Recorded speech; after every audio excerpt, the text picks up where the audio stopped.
Hello aspirant, welcome back to my YouTube channel. कैसे हैं आप सब लोग? आई होप आप सब लोग अच्छे होंगे। तो आज हम देखने वाले हैं अव्यय के बारे में। आज हम पढ़ेंगे अव्यय। तो सबसे पहले अव्यय क्या होता है वह जान लेते हैं। देखो, अव्यय वह शब्द है जिनमें लिंग, वचन, कारक के आधार पर मूल शब्द में कोई परिवर्तन नहीं होता, अर्थात मूल शब्द अपरिवर्तित रहता है। दूसरे शब्दों में जिस शब्द का कुछ भी व्ययन होता है उसे अव्यय कहते हैं। ऐसा शब्द जिसका कोई कुछ भी व्यय ना हो उसे अव्यय कहते हैं। उदाहरण आज, कल, इधर उधर, किंतु, परंतु, लेकिन, जब तक, अब तक, क्यों, इसलिए, अंत, अब, जब, तब, अभी, अगर, मगर, यहाँ, बल्कि, अतएव, अवश्य, तेज, कल, धीरे, चूंकि, क्योंकि आदि। तो ये हमारे कुछ अव्यय के उदाहरण हैं। अब आइए हम जानते हैं अव्यय के भेद। अव्यय के भेद कितने होते हैं? तो यहाँ अव्यय के कुछ भेद दे रखे हैं। अव्यय सबसे पहला है क्रिया विशेषण अव्यय, फिर है संबंध बोधक अव्यय, समुच्चय बोधक अव्यय, विस्मयादि बोधक और निपात अव्यय।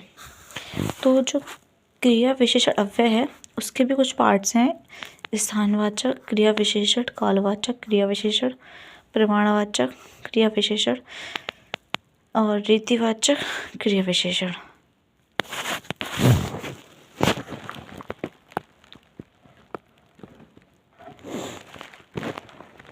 फिर है हमारा संबंधबोधक।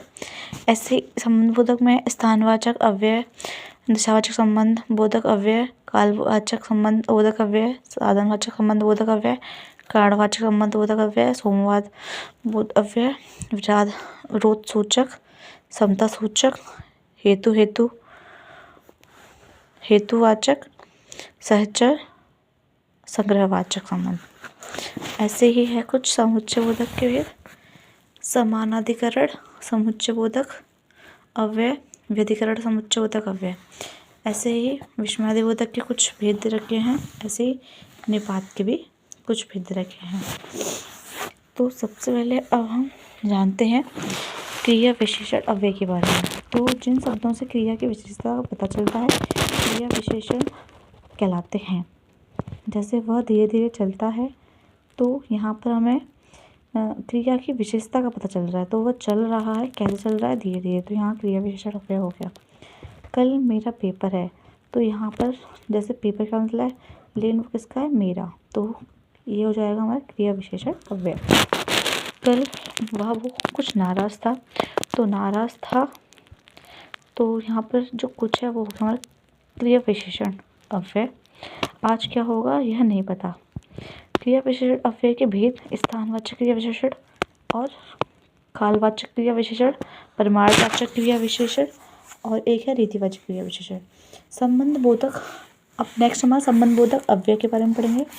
तो वे शब्द जो संज्ञा या सर्वनाम को अन्य संज्ञा सर्वनाम के साथ संबंध को बोध कराता है उसे संबंध बोधक अव्यय कहते हैं। क्या कहते हैं उसे? संबंध बोधक अव्यय। जो शब्द संज्ञा सर्वनाम को अन्य संज्ञा सर्वनाम शब्द के साथ संबंध को बताता है संबंध बोधक अव्यय। यहाँ से पूर्व की ओर तालाब है, इसी जंगल के पीछे नदी बहती है, तुम घर के भीतर जाओ। तो यहाँ क्या है? हमें संबंध बोध हो रहा है संज्ञा सर्वनाम के बीच। जैसे जंगल और नदी के बीच यहाँ पर हमें संबंध पता चला। इसी जंगल के पीछे नदी है, यहाँ पर हमें यहाँ से पूर्व की ओर तालाब है, तो यहाँ से तालाब संबंध पता चला। नेक्स्ट हमारा है संबंध बोधक अव्यय के भेद। तो अभी हमने देखे थे संबंध बोधक के अव्यय के भेद टोटल 12 हैं। ऐसे ही नेक्स्ट हमारा है समुच्चय बोधक अव्यय। समुच्चय बोधक अव्यय वह शब्द होता है जो दो शब्दों, वाक्यांशों अथवा वाक्यों में जोड़ता है। इसे समुच्चय बोधक अव्यय कहते हैं। इसे संयोजक अव्यय भी कहते हैं। जैसे राजन और इकबाल लंबे हैं, मुझे एक कलम या पेंसिल दीजिए, मैं उस पर विश्वास करता हूँ क्योंकि वह ईमानदार है। तो यहाँ पर क्या होता है? दो शब्दों को जोड़ता है, तो यहाँ पर कलम और पेंसिल जोड़ा, राजन और इकबाल। और यहाँ पर एक वाक्य भी जोड़ा है, मैं उस इंसान पर विश्वास करता हूँ क्योंकि वह ईमानदार है। तो इससे समुच्चयबोधक अव्यय होता है। यहाँ पर समुच्चयबोधक अव्यय कहते हैं, इसे संयोजक अव्यय भी कहते हैं। समुच्चयबोधक को संयोजक अव्यय भी कहते हैं। ठीक है, समुच्चयबोधक के अव्यय के भेद हमने अभी देखे थे। समानाधिकरण समुच्चयबोधक, व्याधिकरण समुच्चयबोधक।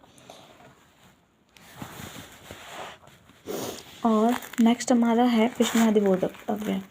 विस्मयादिबोधक में तो हम जानते ही हैं, जैसे हर्ष, शोक, विस्मय, घृणा आदि मान के भावों को प्रकट करने वाले शब्द विस्मयादिबोधक कहलाते हैं। इन शब्दों के बाद विस्मयादि चिन्ह लगता है, जैसे अरे तुम आज विद्यालय नहीं गए, हे भगवान, हे भारत ने विश्व कप दक्षिण अफ्रीका को हरा दिया।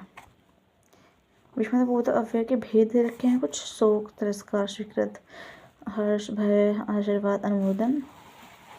ऐसे ही नेक्स्ट हमारा है निपात अव्यय। निपात अव्यय जो होता है उसमें क्या होता है, जो वाक्य में नवीनता या चमत्कार उत्पन्न करते हैं उसे निपात अव्यय कहते हैं। जो अव्यय शब्द किसी शब्द या पद के पीछे लगकर उसके अर्थ में विशेष बल लाते हैं उन्हें निपात अव्यय कहते हैं। इस अवधारक शब्द कहते हैं जहाँ पर भी तो एक मात्र भर मत सा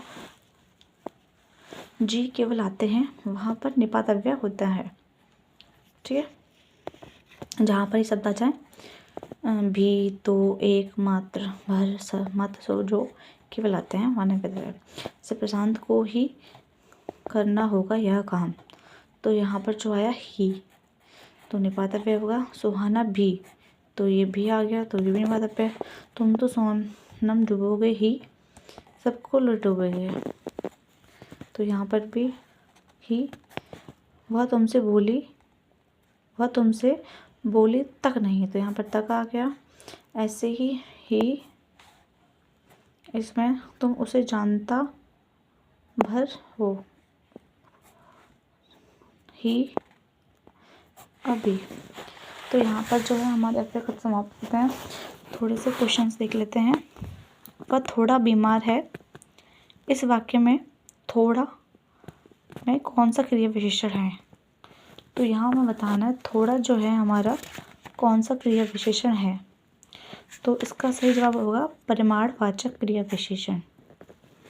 नेक्स्ट हमारा है निम्नलिखित में से सकर्मक क्रिया का वाक्य है। तो हमें सकर्मक क्रिया का वाक्य देखना है। बालिका निबंध लिख रही है, पक्षी आकाश में उड़ते हैं, बालक खिलौने पाकर हंसता है। तो सकर्मक क्रिया में हमें जब क्या का उत्तर मिल जाता है तो वहाँ सकर्मक क्रिया होती है। तो बालक निबंध लिख रहा है, तो उसमें हमें क्या का उत्तर मिल रहा है, क्या लिख रहा है, निबंध। तो यहाँ पे हमारा हो जाएगा B option right. Next question देखते हैं। अधोलिखित किस वाक्य में अकर्मक क्रिया है? तो अकर्मक क्रिया में क्या का उत्तर हमें नहीं मिलता है, तो इसमें भी हमें क्या का उत्तर मिल रहा है, इसमें भी और इसमें भी। तो इसका सही जवाब हो जाएगा सी, श्याम सोता है।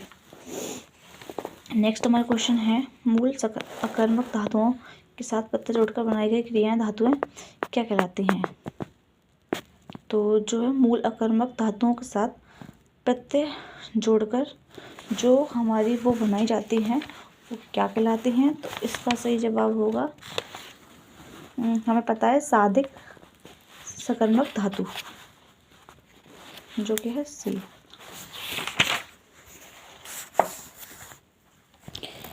चूड़ी अच्छी थी तो मैं थी कौन सी क्रिया है?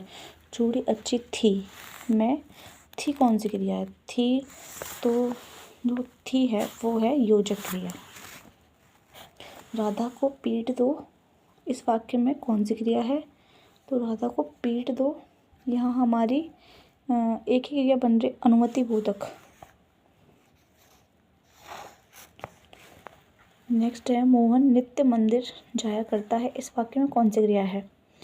तो जब भी नित्यता की बात आती है तो हमारा शायद यहाँ हो सकता है अभ्यास बोधक।